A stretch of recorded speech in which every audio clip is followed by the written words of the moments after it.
It's like this eternal cycle of life is taking place. Source comes forth and becomes you. You give birth to new ideas, which source embraces. Then you come along and become a vibrational match to the new idea that you have all given birth to. And now, from your non-physical standing point, you give birth again. Do you get it? That the babies that are being born today are coming forth from that new expanded vantage point that you have helped provide. That's why they're cable ready. That's why they understand the internet better than you. They were born at the beginning of their experience vibrationally up to speed with that which all of you have come to. And then they come forth into their physical experience, which is new again, and give birth to new desires. You did not intend to come forth, get an idea, and manifest it immediately. You intended to come forth, get an idea, mull it over, launch rockets about it, get more ideas, create a vibrational escrow, throw more into it little by little by little, let it begin to amass a little bit of current. And when it began to call you, you intended to just relax and know in an attitude of trust and faith about your worthiness and about the laws of the universe and about the powerful law of attraction and about the stream of well-being. It was your intention to come forth, be inspired, and then go with the flow of your inspiration. That's the ride you all signed on for. And that's the ride we have come forth by your request to remind you about. The contrast is serving you all well. Do you know that you are benefiting by the contrast that the generations of the past lived, and that future generations will benefit from the contrast that you are living?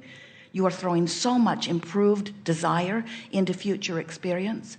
But you never said, not one of you said, I'll go forth and I'll make it better only for the future.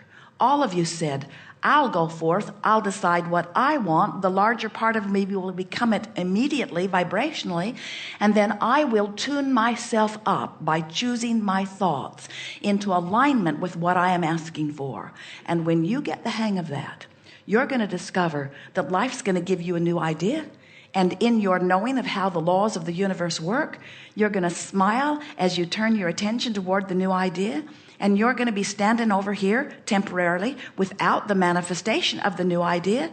But your knowledge of the laws will leave you not concerned. You won't feel shortage or lack or worry or disappointment. You'll feel adventure and exhilaration and eagerness and anticipation, because you know law of attraction never lets you down. And you know that you are a deserving being worthy of whatever it is that you want.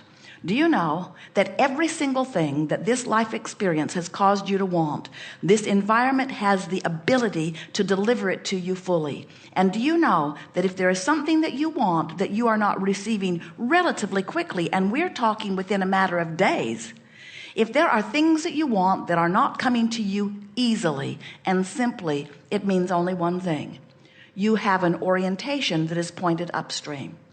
You got a lot of yeah but going on. Yeah but I want it, but it doesn't seem to be coming. And we say, that's because you're pointed in opposition to it. You say, yes, but I really want it and I wish it would come. And we say, then let go of the oars. Stop paddling so hard. Stop arguing for your limitations. No longer talk about what's not working. Begin talking about what you are wanting. So if you've been listening to us for a while, you've been hearing us say that there are 3 steps to the creative process. Step 1 says, ask. And you can't stop doing that. You do it all day, every day. Life just causes that to happen within you. Step 2 is, source will answer. And we're saying to you, not only does source answer, source literally becomes the vibrational equivalent of what you are asking for. And step 3 says, you've got to become a vibrational match. You must allow what you are asking for to come into your experience. So the book that we've written, with the best title ever given to any book, tells the whole story. Ask and it is given. You get it, don't you? Ask and source becomes the vibrational equivalent of it. And when you turn your attention in the direction of what you're asking for, it becomes a manifestation for you. Now this book, really, Ask and it is given, much too short of title. We wanted a much longer title. In this very short title, it really only speaks to the step 1 and step 2 parts, doesn't it? Ask and it is given. So the longer title would say, ask and it is given.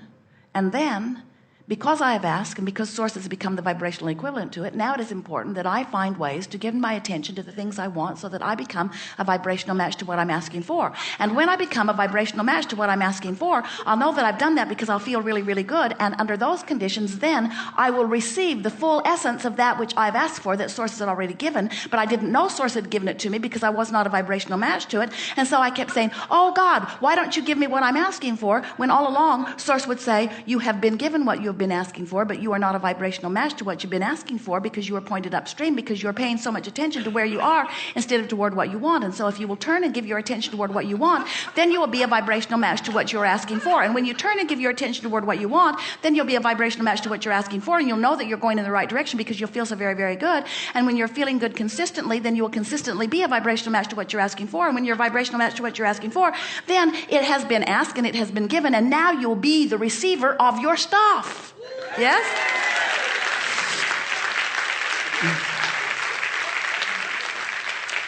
And we hope from our demonstration here that you're getting the sense that step 3 is the part you all need to work on. Step 1 happens without your conscious awareness. Stuff just happens, and you know that you want improvement. And source answers immediately. But step 3 is where all of the emphasis is. Step 3 is where you pay attention to the way you feel and you do your best to get yourself pointed in the direction of what you want. We like to call that downstream. And the reason we do is because we want you to get the sense of the ease of turning and going with the flow. And we also want you to identify in your day-to-day experience the dis-ease in not turning and going with the flow. In other words, you are not sitting on a stagnant pond where there's no energy moving. If you were, you could just sit there pointed in the opposite direction of what you want, and there would be no negative repercussion for you. But when you turn yourself consistently in opposition to the fast-moving stream that you've got going, then instead of ease, you get dis-ease. Instead of feeling good, you feel bad. And everything, all day, every day, that you and everyone you know are living is about your placement in the stream. So that's what we'll talk about as we are moving forward in these days, because there really isn't anything else to talk about, is there? There's no point in discussing whether you're worthy or not. You are. And it doesn't matter how often we tell you that you are. If you don't think that you are, then you don't turn in the stream and you don't let it in. And then when you don't let it in, you're sure you're not worthy. And so we have the discussion endlessly with you. You're worthy. No, I'm not. You're worthy. No, I'm not. You're worthy. No, I'm not. Yes, you are. No, I'm not. And then you say, if I were worthy, then I would be being more blessed. And we say, you're being blessed. Step 1, step 2. You got to do something about getting yourself in vibrational proximity to what you're asking for. You get that, don't you? So, since this stream is flowing, and you can feel, especially as you begin listening for it, what that feels like. As we're moving forward, it is our expectation that no matter what it is that you have been wanting that has not been happening, you're going to figure this out as we're chewing upon this art of allowing. We are eager to talk with you about anything that is important to you. There is not anything that is off limits. You will notice a comfortable unfolding. What do you want to talk about? Some things. Begin right here. Yes, come forward if you will.